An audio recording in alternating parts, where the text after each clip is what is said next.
क्या होगा जब तुम एक सुबह उठो और पाओ कि तुम बदल चुके हो। शरीर से नहीं, शरीर से तो तुम वही हो, परंतु अंदर से जो व्यक्ति था वो आज नहीं है। अब तुम्हारे अंदर वो एनर्जी नहीं है, वो केयर नहीं है, और सच्चाई यही है कि असल में हर सुबह ये तुम्हारे साथ होता ही है। और फिर भी तुम उठते हो, काम पर जाते हो, क्योंकि बिल्स आएंगे और लोग तुमसे एक्सपेक्ट करते हैं, क्योंकि रुकने का कोई ऑप्शन ही नहीं है। फ्रांस काफ्का ने 1915 में यही अपनी मेटामॉर्फोसिस में लिखा था, और यही आज तुम्हारी जिंदगी की हर एक सुबह की कहानी है। इस कहानी का मुख्य पात्र है ग्रेगर समसा, एक ट्रैवलिंग सेल्समैन, जो एक सुबह सच में अपने ही घर में एक विशाल कीड़े में बदल जाता है। लेकिन कहानी का सबसे डिस्टर्बिंग पार्ट ये नहीं था। सबसे डिस्टर्बिंग पार्ट ये था कि वो कीड़ा बनने के बाद भी उसकी पहली चिंता ये थी कि कहीं मेरी ट्रेन न मिस हो जाए। बॉस गुस्सा होगा। सोचो, तुम्हारा पूरा एग्जिस्टेंस ही बदल गया, और फिर भी तुम्हारा दिमाग अभी यही सोच रहा है कि बॉस गुस्सा होगा और ट्रेन मिस हो जाएगी। ये काफका का सबसे बड़ा सवाल है कि क्या हम पहले से ही इतना नहीं बदल चुके हैं कि हमें पता ही नहीं है कि हम बन क्या चुके हैं। ग्रेगर की असली ट्रेजेडी ये नहीं थी कि वो कीड़ा बन गया था। उसकी असली ट्रेजेडी ये थी कि वो कीड़ा बनने से पहले भी एक मशीन ही था। दिन रात सिर्फ और सिर्फ काम, पिता का कर्ज चुकाने के लिए, परिवार को भोजन खिलाने के लिए, और बदले में उसे मिला सिर्फ और सिर्फ एक बंद कमरा, एक बंद दरवाजा, और एक फीलिंग कि मैं इस घर में रहता हूँ लेकिन मेरा यहाँ कोई भी नहीं है। मेरा एक सीधा सवाल है, तुम्हारी असली कीमत क्या है? अगर तुम कल कमाना बंद कर दो तो तुम्हारी अहमियत क्या होगी? क्या वो वही रहेगी?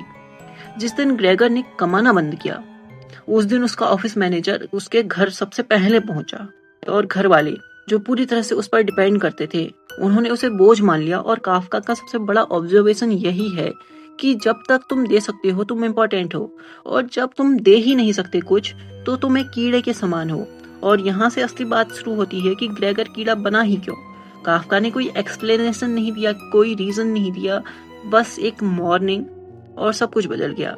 और शायद यही वो पॉइंट है जब इंसान सालों तक खुद को दबाता है, जब वो दूसरों की उम्मीदों पर जीता है, जब उसका असली सेल्फ कहीं अंदर बंद हो जाता है, तो कहीं ना कहीं एक दिन उसे बाहर आना ही पड़ता है, ग्रेगर की तरह, किसी न किसी रूप में। और तब दुनिया उसे पहचानने से ही इनकार कर देती है। ये असल दुनिया की कहानी है, ये कोई सिर्फ फिक्शनल कहानी की तरह नहीं है। और ग्रेगर के साथ और क्या क्या होता है। उसके पिता उस पर सेब फेंकते हैं। एक सेब उसकी पीठ पर इतना गहरा धंस जाता है कि वो कभी निकलता ही नहीं है। वही पिता जिसके कर्ज के लिए ग्रेगर ने अपनी पूरी जवानी दे दी थी, वही पिता जो ग्रेगर के बिना एक कदम भी नहीं चल सकता था। और वो सेब जो उसने मारा था वो सिर्फ एक फल नहीं था, वो हर उस मोमेंट का वेट था जब तुमने किसी के लिए सब कुछ किया और बदले में तुम्हें सिर्फ और सिर्फ हर्ट मिला। लेकिन कहानी का सबसे बड़ा घाव अभी भी बाकी है। उसकी बहन ग्रेट, जिसे वो वायलिन बजाना सिखाना चाहता था, जिसके लिए वो सबसे ज्यादा सपने देखता था, उसी ने सबसे पहले कहा कि इसे घर से निकाल दो।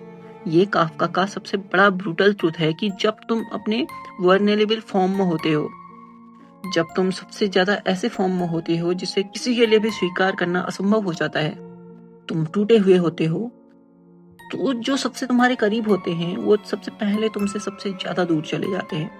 इसलिए नहीं कि वो बुरे हैं, बल्कि इसीलिए कि उन्हें तुम्हारा दर्द अनकंफर्टेबल करता है, और वो लोग डिस्कम्फर्ट से भागते हैं हर बार। तो फिर ग्रेगर की मौत कैसे हुई? उसकी मौत एक खामोशी थी, भूखा, अकेला, एक कमरे में बंद। और उसके बाद परिवार ने चैन की सांस ली जब वो मर गया। वो धूप में निकले, क्योंकि काफका ने लिखा कि धूप में निकले, क्योंकि यूरोप में माना जाता है कि धूप मतलब ठंडे देश हैं, तो वहां पे धूप का होना बहुत ही अच्छा माना जाता है।